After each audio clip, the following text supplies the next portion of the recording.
Cycle चलाते चलाते रघु ने एक बार आसमान की ओर देखा। उसने देखा कि राख के रंग का आसमान बादलों से घिर रहा है। चारों ओर की हवा जैसे थम गई हो।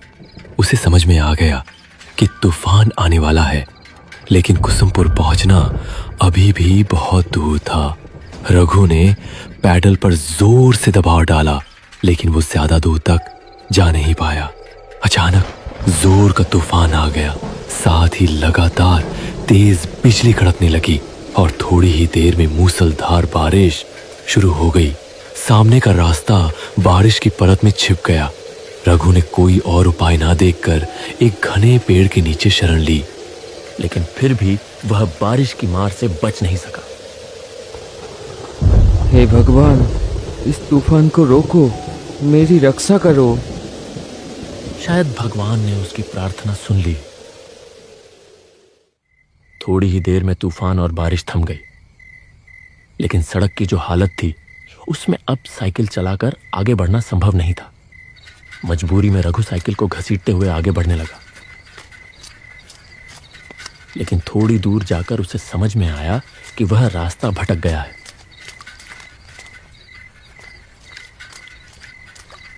यह रास्ता कुसुमपुर का नहीं है। वह सोच में पड़ गया कि अब क्या करे। तभी उसके कानों में आवाज आई, क्या आप रास्ता भटक गए हैं? रघु चौंक कर देखने लगा। उसने देखा कि धुंधले अंधेरे में एक छाया मूर्ति खड़ी है। कौन हो तुम? मैं रतन हूँ बाबू। लगता है आप रास्ता भटक गए हैं। मेरा मतलब है मुझे कुसुमपुर जाना है, लेकिन नहीं जा पाएंगे। कुसुमपुर जाने वाला रास्ता बंद है। रास्ते में पेड़ गिर गया है। रघु मुसीबत में पड़ गया। वह पागलों की तरह सामने अंधेरे में डूबी सड़क की ओर देखने लगा। यहीं पास में मेरी चाय की दुकान है, चलिए, फिर से बारिश शुरू हो जाएगी। रघु ने आसमान की ओर देखा, फिर हल्के से सिर हिलाकर हामी भर दी। आइए, मेरे साथ आइए। रघु ने अपने दुविधा भरे मन के साथ उसका पीछा किया, और जैसे जैसे वह आगे बढ़ता गया उसे कुछ महसूस होने लगा। जिस वक्त से वह आदमी उसके पास आया है, तभी से रघु को भीगी हवा में किसी जले हुए चीज की गंध आ रही थी। क्या हुआ? जल्दी कीजिए। हाँ हाँ, आता हूँ। साइकिल लेकर वह तेजी से आगे बढ़ा। थोड़ी दूर जाते ही उसने एक गाप का पेड़ देखा।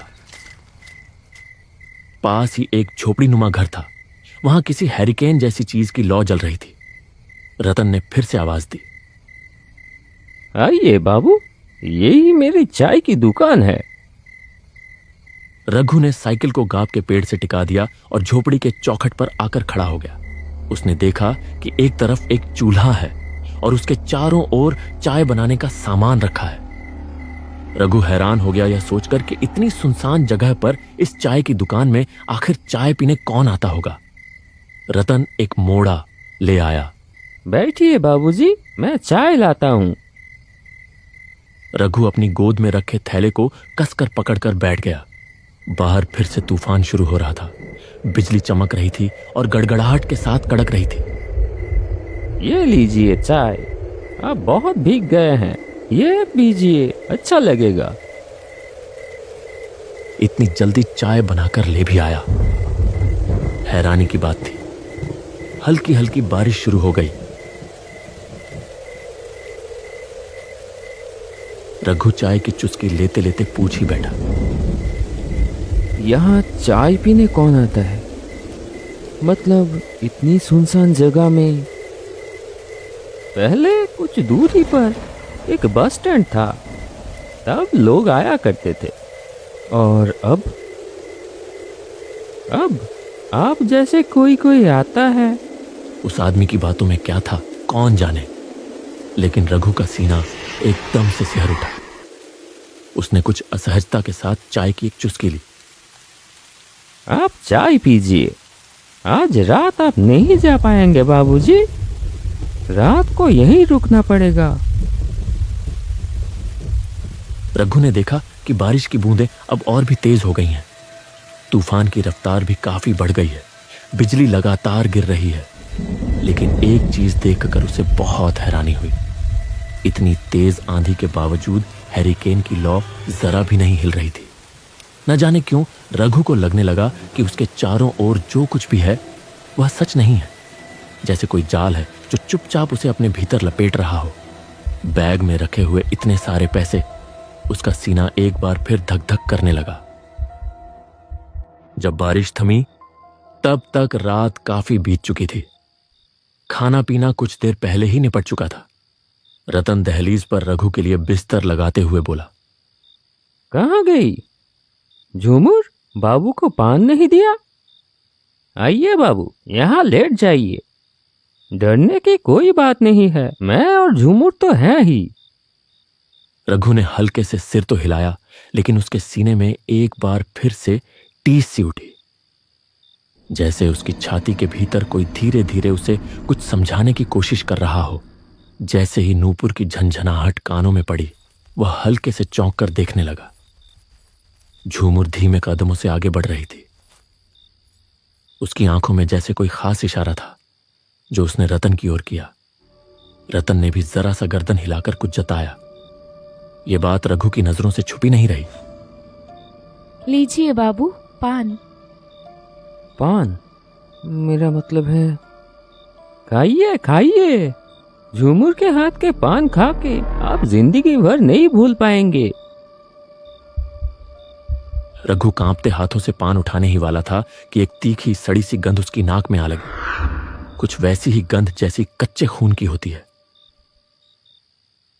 अचानक आई एक तेज हवा के झोंके से झूमर के सिर की ओढ़नी सरक गई, और जो दृश्य रघु ने देखा उसे देखकर उसका खून जैसे जम ही गया। झूमर के गले पर खून की एक लकीर थी। वहां से एक पतली धार बह रही थी। झूमर ने तेजी से अपनी ओढ़नी ठीक की और पलक झपकते ही गायब हो गई। रघु ने जैसे मशीन की तरह पान को मुंह में डाल लिया।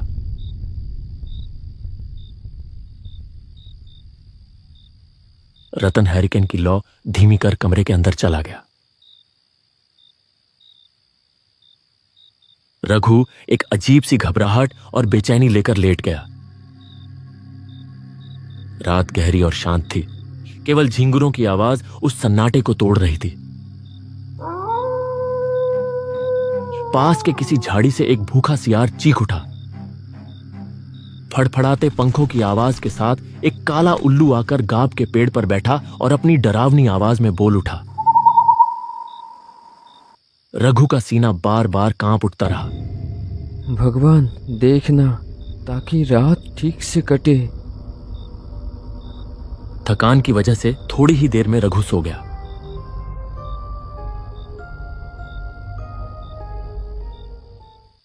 अचानक एक डरावनी चीख चारों ओर गूंज उठी।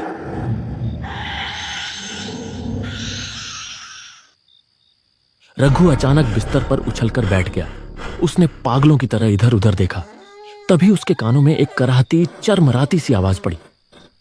वह आवाज जहां से आ रही थी, रघु ने उधर नजर घुमाई और जैसे ही देखा उसका शरीर डर से सिहर उठा।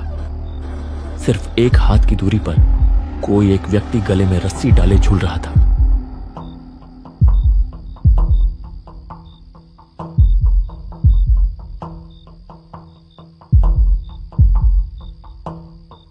क्या हुआ बाबूजी? कोई बुरा सपना देख लिया क्या?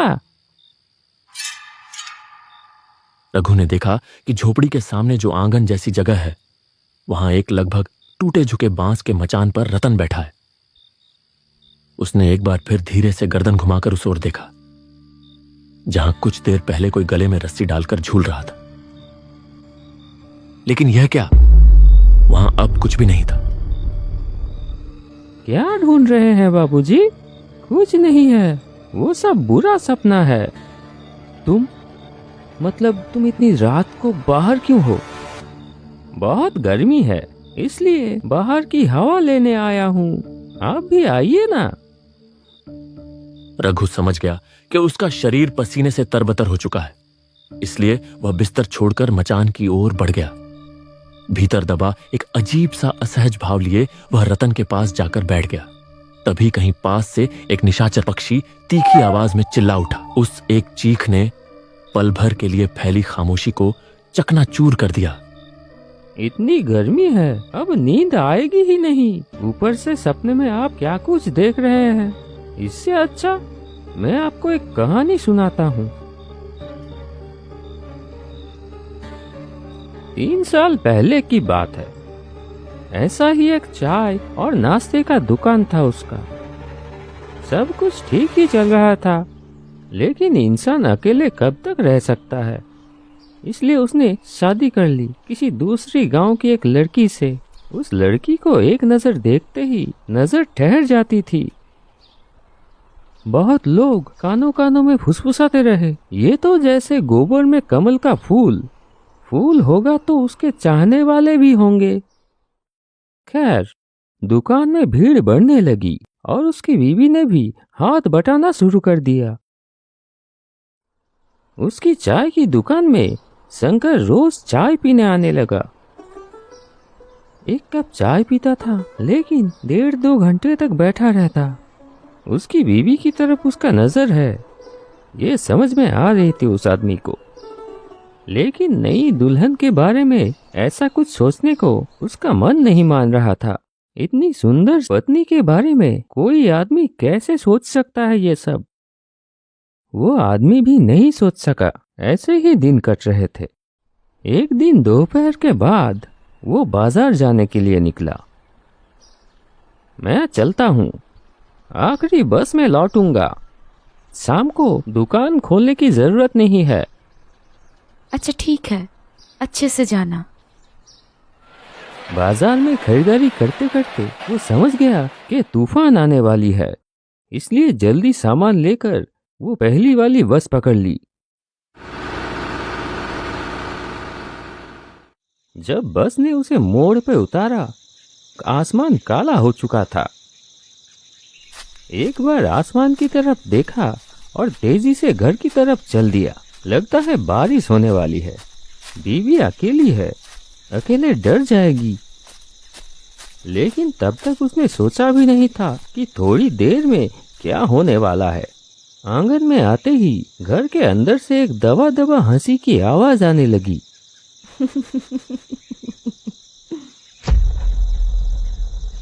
एक पल के लिए वो ठिठक गया। दरवाजे की तरफ ना जाकर वो खिड़की की तरफ बढ़ा। खिड़की से अंदर झांका। घर की मध्यम रोशनी में जो उसने देखा, उससे उसके शरीर में जैसे बिजली दौड़ गई। बिस्तर पर शंकर लेटा हुआ था और उसकी बीवी उसके सीने पर आधी लेटी हुई धीरे धीरे हंस रही है। हाथ से बैग गिर गया। बीवी के लिए लाया हुआ चूड़ियां भी जमीन पे गिर के टूट गई।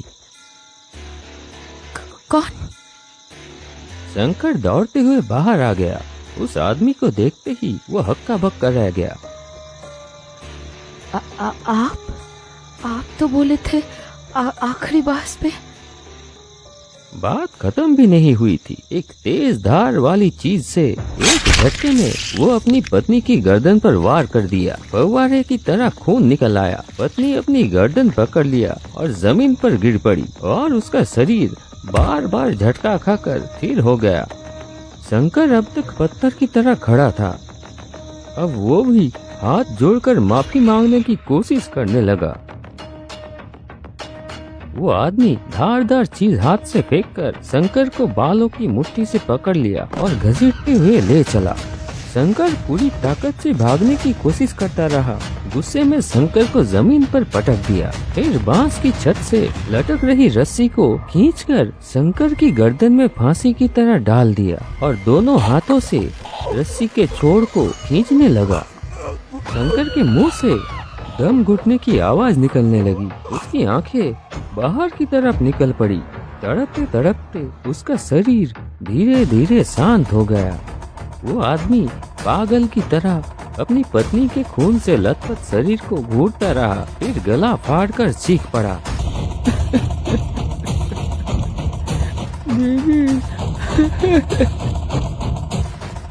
ऐसा क्यों किया तुमने? क्यों किया?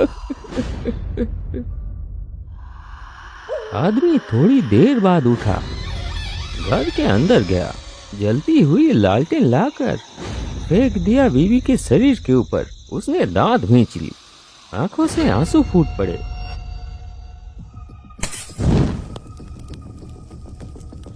कड़कती आवाज के साथ बिजली गिरी। तेज आंधी ने आग को पूरे झोपड़े में फैला दिया। धधकती आग में वो आदमी भी जलने लगा, एक भयानक मृत्यु चीख के साथ। रघु जैसे किसी गहरे सम्मोहन में डूब गया था। जाइए बाबू, तैयार हो जाइए, थोड़ी देर में सुबह हो जाएगी और हमें भी तो जाना होगा। रघु ने अब और बात नहीं बढ़ाई।